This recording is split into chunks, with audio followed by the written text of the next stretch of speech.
I would be able to give you a very do you know the answer? Because I do. So you might want to get a pencil and paper and take some notes because I'll help you do your job.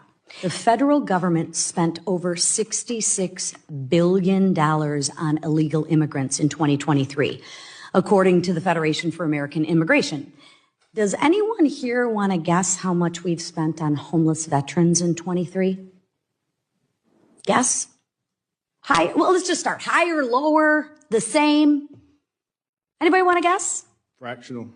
Fractional. Thank you. 3 billion. 66 on illegals, 3 billion on people who have laid down their lives for this country.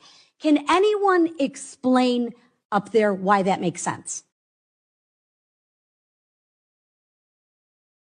And one is just looking at a very, very narrow slice. No, I'm using the same numbers. Sir, you are. I am using apples to apples. It would be a very different. I'm using apples to apples. So since you know, why don't you share with me? We don't track U.S. We don't track U.S. veterans in the census, so that would be very helpful if we did. And then I would be able to give you a very. But do you know the answer? Because I do. I do.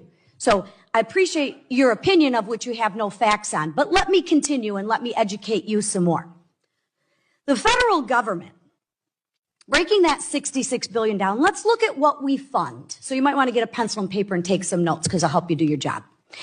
5.8 billion in SNAP, 10 billion in Medicare, 8.2 billion in uncompensated hospital expenditures, 3 billion for primary and secondary education for illegal immigrants, And how many illegal immigrants are given taxpayer-funded housing compared to the number of homeless veterans that are sleeping on the street?